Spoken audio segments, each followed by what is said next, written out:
If you fail to plan, you are planning to fail. Common adage by Benjamin Franklin, one of the founding fathers of the United States of America.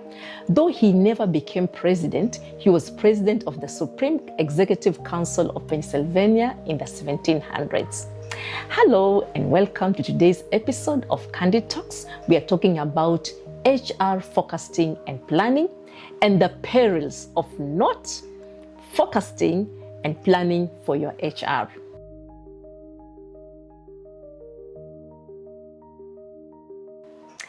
HR forecasting and planning are strategic activities that ensure the right people with the right skills are available at the right time to achieve organizational objectives. When an organization fails to conduct annual HR forecasting and workforce planning, they expose themselves to serious operational, financial, and strategic risks. I'll share a story about myself. When I used to work in a certain organization, in fact, in two organizations, after being onboarded as an HR manager, I went to the field just to orient myself. Then I got talking to the workers and I discussed, we were talking and I told them, do you have a job description for the jobs you do? They said, job description? Never had one. So I was wondering, then how do you know exactly what you're supposed to do? Especially when it comes to the times of doing an appraisal. They said, no, you were just employed. You were just told you were employed as this and that. And we are told, okay, get to the office, go to the field. No wonder this organization was well known of never breaking even. It was always operating in the red. Both the two organizations, by the way. So HR forecasting is important. What is it? HR forecasting is the prediction phase. You look at and estimate your organization's future manpower and talent needs to run your organization optimally. You make your planning for your workforce. So what do I need? How many people do I have? What are the skills that I need to run this organization successfully, and for those who are doing business for a profit to get a good return on your investment? It involves estimation of the labor demands in terms of how many employees and the skills that you need, and the supply and the availability of labor, both internally and externally. If you need 10 drivers next year in 2027, how many drivers do you currently have? Maybe you have 15, or maybe you have 7. So it enables you to know what is the labor that you have, the deficiencies, and if you have any extra labor. So HR planning, we're talking about HR forecasting and planning. HR planning is the action phase. It involves taking the action steps to bridge any gap between your projected supply and demand. It is now you work on the results that you got during the forecasting stage. An organization's greatest asset is its people. We cannot overemphasize that. People are important to any organization. It is the people who create ideas. It is the people who serve customers, drive innovation, and achieve organizational goals. Let's say, take for example, a transport company. Very nice building, state-of-the-art, fantastic building. Maybe it has some beautiful towers, tinted blue windows, and a very nice yard for parking all its vehicles. Maybe it has a fleet of 15 buses and 10 Nissans. Now, the building is there, state-of-the-art. The vehicles are there, latest with the latest number plates, but there are no workers. How will you run this business? How will you get a return on your investment? So with such a business, you must bring in now the workforce. You must bring in the human resource to drive those buses, to fix the buses and the Nissans if in case there's any breakdown, to see that they're in good working conditions. So you need to bring in the labor. So the workforce or the human asset is very important. Let's say let's take an example of a kiosk. Now you have your kiosk ready, you have the kitchen is ready, you have the food supply is ready, you've bought the stock of the food and everything, you've put the nice tables there in your restaurant, the kitchen is well equipped, but now there are no workers. How will you run that food kiosk? You need to get the workers, and not just get the workers, but you need to know how many cooks do I need? How many waitresses do I need? Do I need security so that when the restaurant is closed at night, the food kiosk is closed at night, you need some security to make sure that the things you have stored in that kiosk is well taken care of, whether it is a security guard or it's you have a security that takes care of many kiosks. You need the manpower. What about a mama mboga selling? Let's say you have a mama mboga who is selling mboga, vegetables. They are also selling fruits. They are selling clothes and some plastic kitchenware. Now this mama mboga, and they're also selling toys. So this mama mboga is selling vegetables, fruits, clothes, kitchen plasticware, and toys. She sells them at the place where she sits in her kiosk, or if it's just in the open juakali. Now, this mama mboga, when she's attending to her customers who are buying vegetables, and at the same time she has two customers who need to buy clothes, the ones that she's displayed, and at the same time there are other three customers checking the toys. They want to buy the toys. How will she attend to the person who needs to buy the vegetables, at the same time attend to the person who needs to buy the toys? And they are waiting and they are impatient, and remember, they are competitors. So even this mama mboga will need to do an HR focus to know how many assistants do I need in this business when I'm selling the vegetables, and then another customer wants toys, another one wants clothes. How many workers do I need? Am I able to pay them? What skills are they supposed to have? So it is important to do HR forecasting. Many organizations make a critical mistake. They plan their budgets, sell targets, and projects every year, but they fail to plan for their most important resource, their workforce.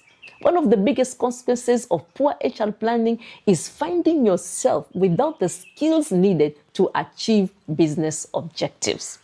Organizations are constantly changing, and we are aware of this. Technology, customer expectations, always changing customer expectations, changing technology, competition, economic conditions, new skills are required, while some existing skills become outdated. Take an example of the typewriter. It used to be a very common equipment in the office in the 1970s and even in the 1980s, serving as the primary tool for written communication, until they were replaced by computers in the same late 1980s, 1990s. The typewriters became outdated, and in came the computers which can do so much more than a typewriter. In many places, apart just from typewriters, there are many examples. In many places, machines and technology has changed and revolutionized the way of doing things, business included. Take example in the flower industry. In the flower industry, farmers before, they used to go physically to count the number of stems that they have. But nowadays, with the use of AI tools, it is very, very fast. The machines can be used. The AI tools can be used. The AI technology can be used to count the number of stems in the flower farms at a very short time, without the actual manual human labor counting and recording in a book. Another thing, again, using AI tools with the technology that is there is now in force. The tools are able to dictate which flower trees are deceased. You can be able to count them and know these flower trees are deceased. When it comes to time of harvesting, again, using AI tools, they can be able to know which trees are ready, which flowers are ready to be harvested in a very short time, thereby replacing the manual labor. But now you know, or the manual count, but now you know that even the people now handling these machines, the AI tools and all that, they also need to have the skills required to run the new revolutionized technology that has made work easier, made work faster, and even more efficient. Now, the perils of not doing HR forecasting. Without HR forecasting, an organization may suddenly discover that key departments lack skilled employees. This means the organization cannot support new strategic initiatives effectively. An organization introducing digital transformation requires employees with digital skills. Without workforce planning, an organization may realize too late that it lacks the required expertise, resulting in operational delays and increased costs. The employees are there, they're waiting to be paid at the end of the month, but because there's a problem, there's a new technology that has come in, a new way of doing things. They have no idea. Now the organization is beginning to think of sending people for training, bringing in, maybe just bringing in some short-time expertise, just getting in like some consultancy to do that, to help that business take over, learn about the new technology, and that takes time. It results in operational delays. It results in increased costs because at the end of the month, the employee is expecting pay no matter what changes have taken place in the organization. When we lack to do HR forecasting, it ends up having no succession plan for critical positions. Experienced employees are retiring without knowledge transfer. This is very serious for an organization. If you didn't do any succession plan, and the time comes when employees are retiring, or they are resigning, or to make or the list, this is the list one, in case they die while in service, or they just leave, they just desert, or they're separated because of disciplinary issues. So when experienced employees retire without knowledge transfer, or they resign without knowledge transfer, this is risky because a new employee can come in with a mindset that is different and not in line with the existing organizational structure, such that whatever things they introduce, these things may not be in line with the organization culture. So it may cause irritation among the workers, frustration, and a lot of discomfort to the workers, such that they will complain loudly. They can even down their tools because they are not used to this new person coming in, not knowing about their culture and just introducing things and not caring whether they are comfortable with it, whether they're equipped with it. So it can cause disruption of the smooth flow of activities and cause confusion. And all this impact negatively on the return of investment of an organization. And also it can threaten an organization's stability. Strategic workforce planning allows organizations to identify future skill requirements early and prepare through recruitment, training, and talent development. When you know that next year you will need at least the people in your department, maybe in the marketing department, research and marketing department, to have some GPS skills.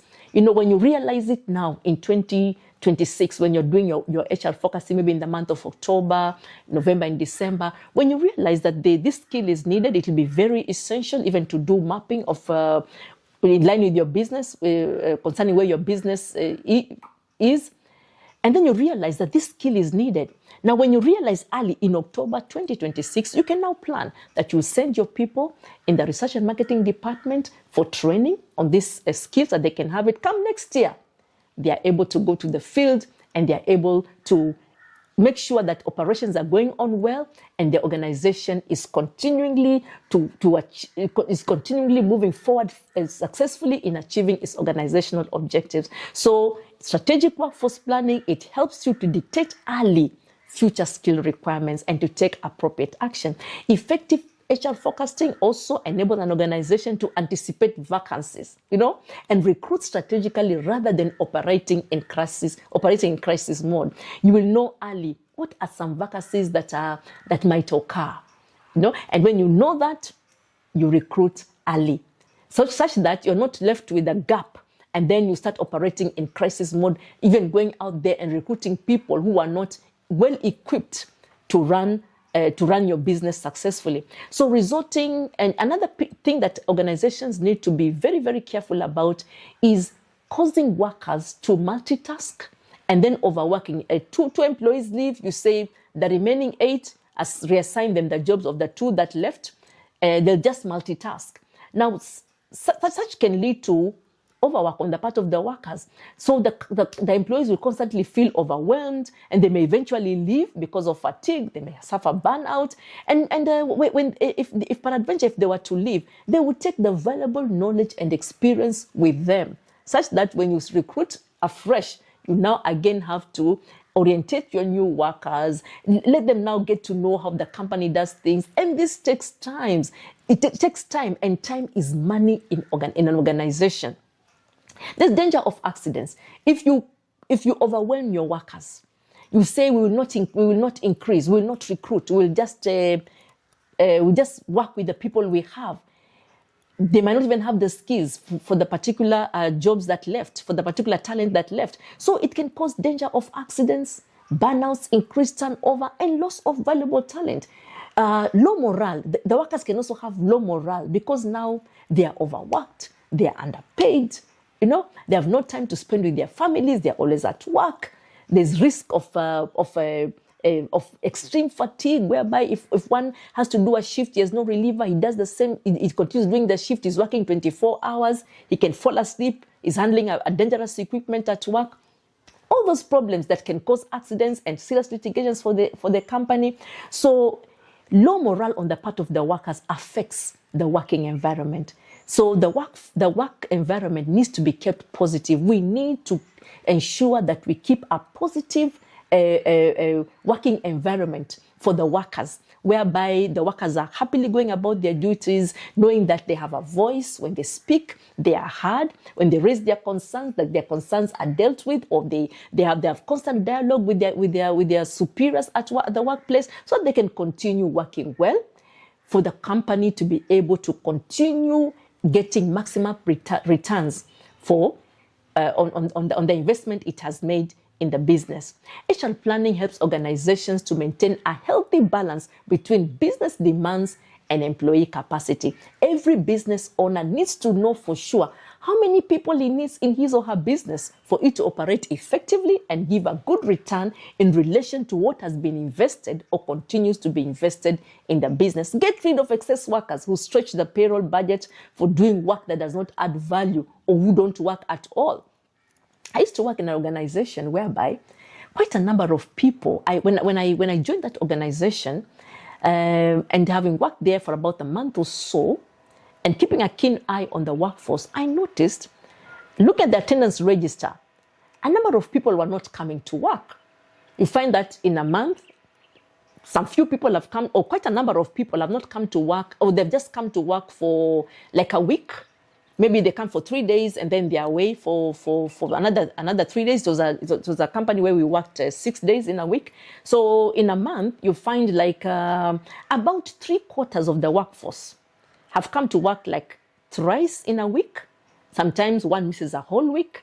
Some employees don't come to work at all, even for a month, 2 months, and yet they get paid at the end of the month. There's no letter from the doctor saying that they were sick.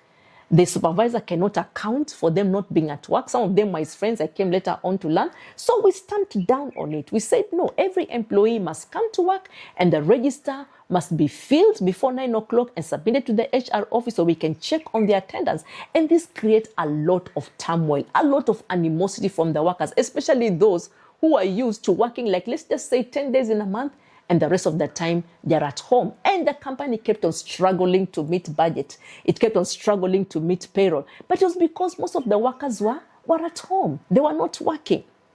So such workers that don't add value, that don't come to work, get rid of them. Let your payroll have some breathing space. An organization cannot successfully implement its strategy without the right people. A common mistake is developing business plans without asking, do we have enough people to deliver this strategy? Do our employees have the required competencies? What skills do we need in the next 3 or 5 years? How do we develop our workforce? People strategy, whatever strategy that you have for the people working in your organization must move together. It must be in line with the business strategy because you need the people to implement that business strategy. HR forecasting enables better workforce budgeting by helping organizations predict staffing requirements and manage costs effectively.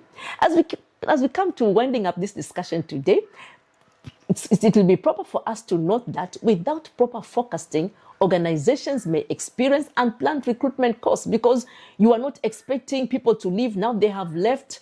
And you realize that those people were doing the jobs of 3 people, and now you try to source for people to come, and you have to employ 3 people because now in the labor force you cannot get 1 person who can do 3 jobs. So it leads to unplanned recruitment costs, excess staffing in some areas and shortages in others because you did not plan. You don't know how many people you need to run your organization. There could be some overstaffing in one department, and another department there are few people. But through HR forecasting, you can be able to see In the finance department, I need 10 people. In the HR department, I need 3 people. At the moment, I have 14 people in the finance department, and I have only 2 people in the HR department. So how do you deal with that? So through forecasting, you can be able now to see the real picture of your organization and to make the adequate changes, or to make take the appropriate measures that are needed to make sure that every department in your organization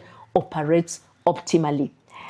Without proper forecasting, also you can find that there's inefficient use of salaries and benefits and increased overtime expenses. Some employees continue to work to earn a lot of overtime because they have very, very few people in that department. So they have to keep on working. When a shift is over and there's no one to relieve that shift, the person continues working. Organizations that do not plan their workforce may struggle to adapt to any changes that may evolve in real time and in the future, because you don't plan your workforce. So any change that might take place in the year, you are told, okay, there's this the regulation in the government that has changed, you must do this. You are not prepared. So it causes disruption. It takes time to adapt because you don't know whether your employees have the skills, you don't know whether they have the capacity, you don't know whether they have the flexibility that is required for the future. So it is important to plan your workforce and make sure that you have employees that are able to adapt to any changes in the organization. The business environment is changing rapidly. Organizations are facing technological disruption, economic uncertainty, changing customer needs, new workplace expectations. So through HR forecasting and planning, it enables an organization to deal with such changes that occur in the environment. HR planning builds organization agility and resilience. When we plan, we are able to withstand and maintain or improve on our competitive advantage in the marketplace. Now, as we come to a close of this discussion, I've said that, now we are really coming to a close. Annual HR forecasting and planning is a leadership responsibility. It is the leadership of the organization that has to be at the forefront of pushing this, because at the end of the day, it is the leaders in the organization that need to account on whether the organization is achieving its objectives, whether it's operating successfully or whether it is operating unsuccessfully and incurring losses, which might even lead to closure of the business. So we don't want that. We want these businesses to continue being a going concern. Organizations that plan their workforce effectively are better positioned to attract and retain talent, develop future leaders through training and development, control costs, because you know we need 10 people in this department to run it effectively, and we make sure we have 10 people in that department. It improves employee performance. The employees, they're not overworked, they are not overwhelmed, they're not multitasking, doing so many things at the same time. So it improves their performance because they are able to concentrate they are able to concentrate upon the work that they were employed to do. It also helps an organization to achieve its strategic goals. So the future of an organization depends not only on the strategy it creates, but it also depends on the people it prepares to execute that strategy. Thank you.